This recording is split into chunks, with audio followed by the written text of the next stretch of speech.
সুধী শ্রোতা বন্ধুরা, তিয়াশার গল্পের বৈঠকে আপনাদের সবাইকে স্বাগতম। আজকে আমি তারাপদ রায়ের গল্প রেটটা একটু কমান গল্পটি পাঠ করে শোনাচ্ছি।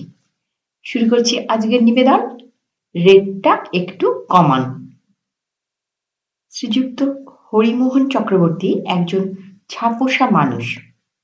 কলকাতায় একটি সরকারি চাকরি করে কোনো রকমের কষ্টে সৃষ্টে সংসার চালান।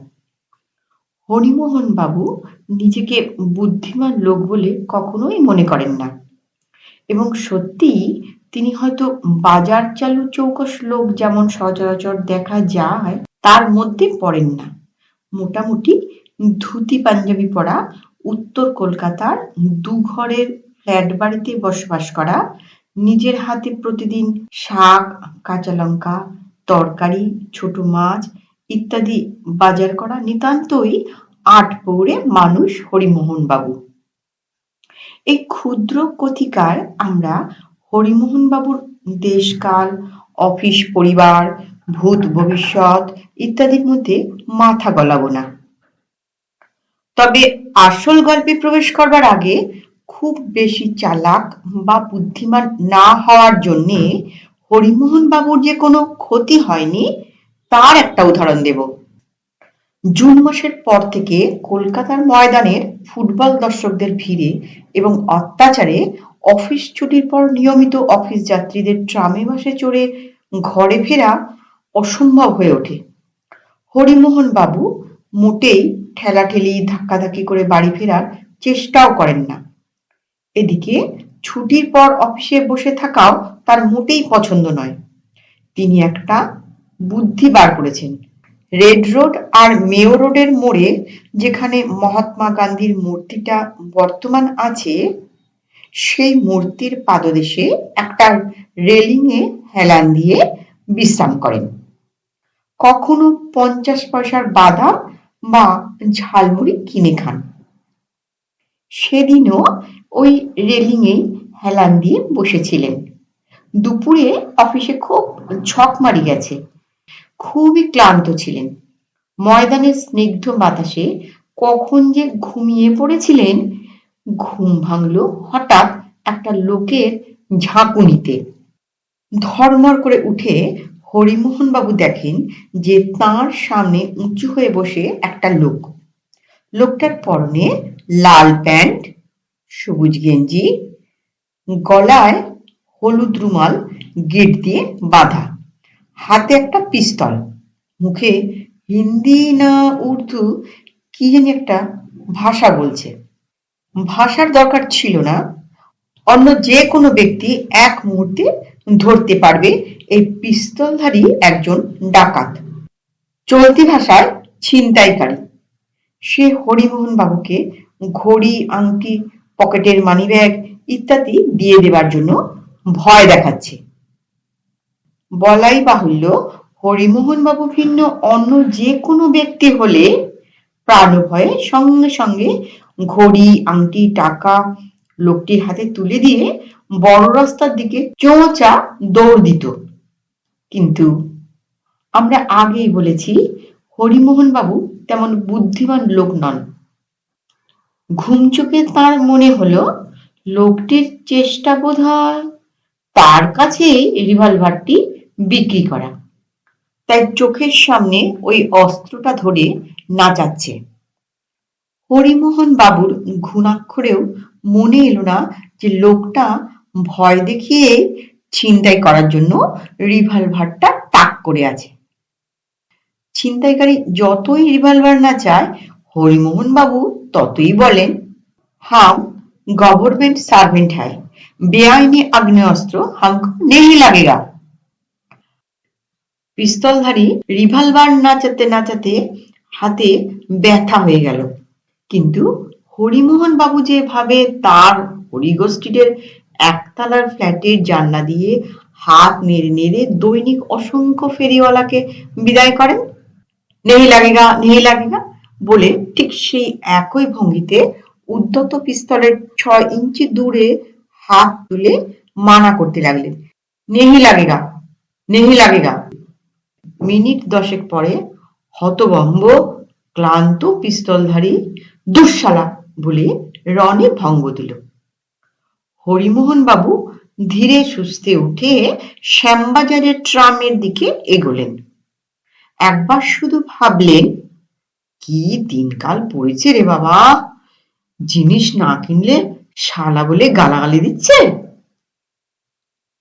হরিমোহন চক্রবর্তী মশাইকে নিয়ে আমাদের গল্প সে কিন্তু এখানে নয়, এর থেকে আর একটু পরে, ঠিকঠাক বলা উচিত 4 মাস পরে। চক্রবর্তী মহাশয়ের ছোট বোন থাকেন রাঁচিতে, পাগলাগারদে নয়, সেখানে তার বিয়ে হয়েছে কয়লা কোম্পানির এক ইঞ্জিনিয়ারের সঙ্গে। হরিমোহন বাবুই বোনটির বিয়ে দিয়েছিলেন। তার ছেলের অন্নপ্রাশনে মামা হিসেবে হরিমোহন বাবুর উপস্থিত আবশ্যক, কারণ মুখে ভাত তাকেই করাতে হবে।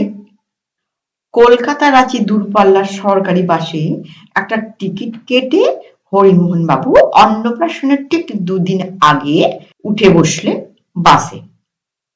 চমৎকার যাচ্ছিল বাসটা।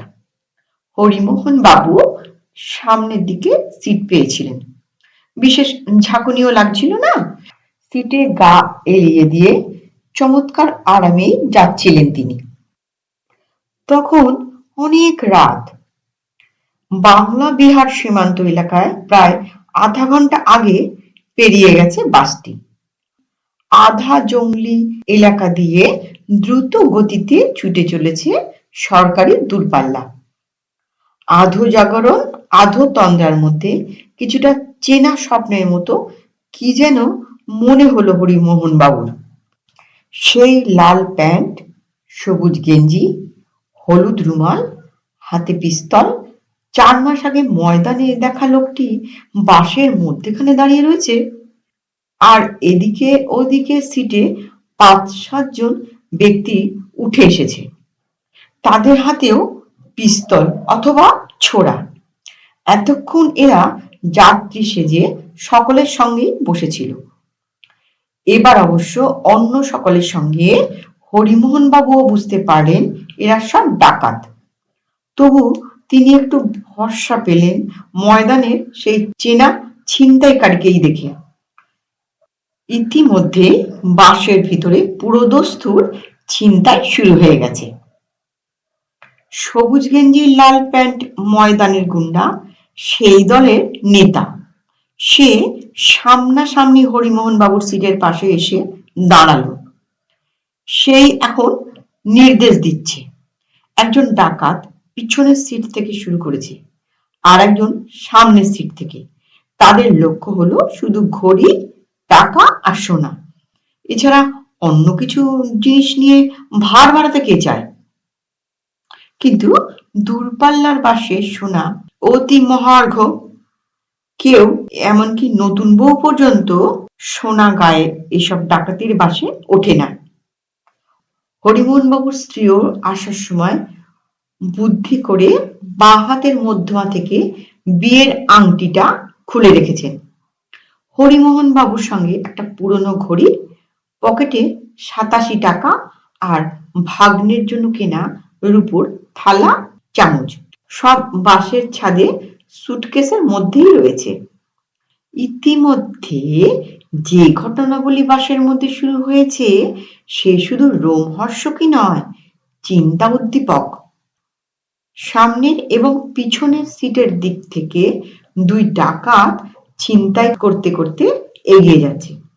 আর সেই ময়দানি পিস্তলধারী যে দলের সর্দার, সে প্রকৃতই গুরুত্বপূর্ণ ভূমিকা পালন করছে। গুরুত্বপূর্ণ ভূমিকা 2 ভাবে, 1 ঘড়ির দিক দিয়ে, 2 টাকার দিক দিয়ে। টাকা আর ঘড়ির কথাটা একসঙ্গেই বলি। সিট নম্বর ধরে ধরে সামনের এবং পিছনের দিক থেকে ছিনতাইকারীরা এক একজন যাত্রীর কাছে যাচ্ছে এবং যাত্রীদের হাতে ঘড়ি থাকলে সময় কত জানতে চাইছে। সময়টা মোটা দাগে বললে চলবে না, 2 কিংবা 2.25 এরকম বললে সঙ্গে সঙ্গে ছোড়ার বাট দিয়ে মাথা ঠুকে দিচ্ছে হতভাগ্য যাত্রীর। চাপা গলায় হিসিস করে উঠছে। ঠিক টাইম বলো। ঠিক টাইম মানে 2:13:12 অথবা 2:07:50। সে যাই হোক, একেবারে কাঁটায় কাঁটায় বলতে হবে। সময় জানার সঙ্গে সঙ্গেই ছিনতাইকারীটি রিলে করে দিচ্ছে ঠিক সময়টা সেই ময়দানি সর্দারের কাছে। সে খাতা পেন্সিল নিয়ে হরিমোহন বাবুর সিটের পাশে বাঁশের রডে হেলান দিয়ে দাঁড়িয়ে রয়েছে। তারপরে কত টাকা পাওয়া গেল যাত্রীটির কাছ থেকে সেটাও জানানো হচ্ছে তাকে। ব্যাপারটা এইরকম, 7 নম্বর সিট, 2:14:30, 27 টাকা সোনা নেই। সিটের পাশের ডাকাত চেঁচিয়ে জানালো, সর্দার নিজের হাতের ঘড়ির দিকে তাকিয়ে সময়টা প্রথমে দেখে নিল, তারপর বলল, ঘড়ি নেই লাগেগা। কিন্তু টাকার ব্যাপারে কিছু না বলে টাকার অঙ্কটা সিট নম্বরের পাশে নোট করে নিল। হরিমোহন বাবু একটু অবাক হয়ে গেলেন ঘড়ির ব্যাপারটা দেখে। টাইম দেখে সর্দার কোনো কোনো ঘড়ি ছেড়ে দিচ্ছে, আবার কোনো কোনো ঘড়ি নিয়ে নিতে বলছে। সরল প্রকৃতির হরিমোহন বাবু স্থান কাল পাত্র বিস্তৃত হয়ে নিতান্ত কৌতূহল বশত ছিনতাই সর্দারকে জিজ্ঞাসা করলেন, সব ঘড়ি আপ কেন নেই লাগেগা? লাল প্যান্ট সবুজ গেঞ্জি হলুদ রুমাল সর্দার একেবারে হিমশীতল দৃষ্টিতে হরিমোহন বাবুর দিকে তাকালো। তারপর কিছুক্ষণ চুপ করে থেকে কি ভেবে বুঝিয়ে বলল যে পুরনো ঘড়ি ভালো না হলে আজকাল কেউই কিনতে চায় না। নতুন ইলেকট্রনিক ঘড়ি 25-30 টাকাতেই পাওয়া যাচ্ছে। তাই খুব ভালো না হলে পুরনো ঘড়ি নিয়ে বোঝা বাড়িয়ে লাভ নেই, এর খদ্দের পাওয়া যাবে না। টাইম মিলিয়ে जो ঘড়ি রাইট টাইম দেতা হ্যায় শুধু সেই ঘড়িগুলোই কেড়ে নেওয়া হচ্ছে।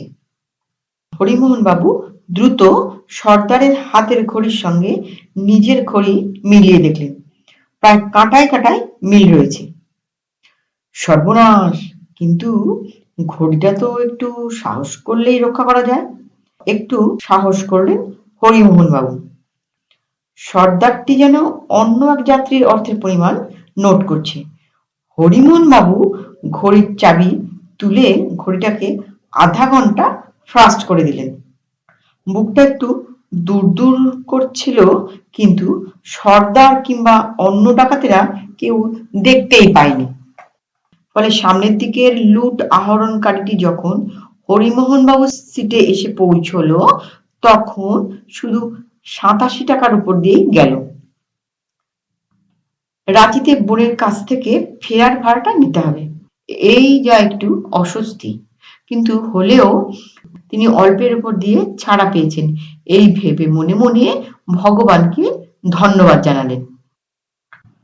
টাকা পয়সা ঘড়ি সব সংগ্রহ হয়ে গেলে সর্দার খুব অভিনিবেশ সহকারে একটা লম্বা যোগ করলো, 2733 টাকা। আর ঠিক টাইম ওলা ঘড়ি মিলেছে মাত্র 2টি।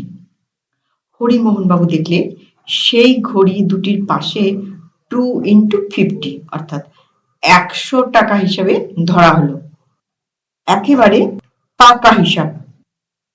সুতরাং যোগ দিয়ে মোট 1833।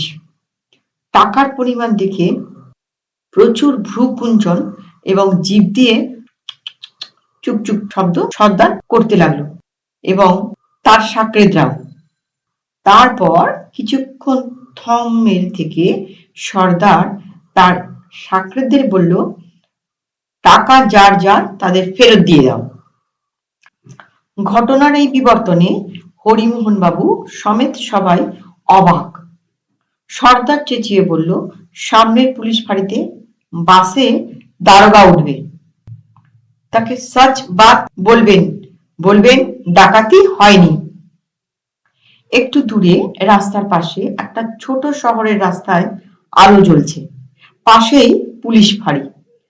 ডাকাতেরা ফাঁড়ি আসার অল্প আগে বাস থামিয়ে নেমে গেল। নামার আগে হরিমোহন বাবু সেই লাল প্যান্ট সর্দারকে জিজ্ঞাসা করে জানতে চেয়েছিলেন তাদের বদান্যতার বা উদারতার কারণটি কি। লাল প্যান্ট সবুজ গেঞ্জি হলুদ রুমাল ডাকাত সর্দার বাস থেকে নামতে নামতে যা বলল তার সারমর্ম হলো এই যে প্রত্যেক বাস ডাকাতিতে দারোগা বাবুকে দিতে হয় ৩,০০০ টাকা।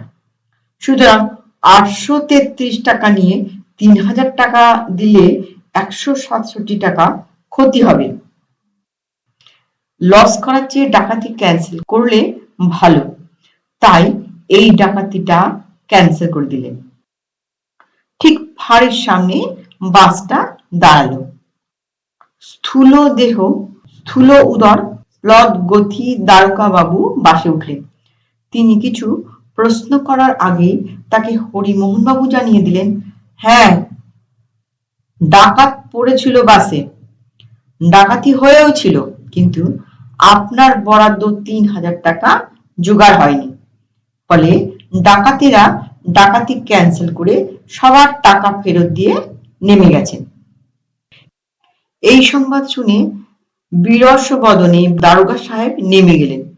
কখনো তত বুদ্ধিমান নন শ্রীযুক্ত হরিমোহন চক্রবর্তী সদ্য চলন্ত বাসের জানলা দিয়ে দারোগার দিকে তাকিয়ে পরামর্শ দিলেন, দিনকাল ভালো যাচ্ছে না, একটু রেটটা কমান। নমস্কার। গল্পটি কেমন লাগলো? গল্পটি ভালো লাগলে দয়া করে একটা লাইক করতে ভুলবেন না।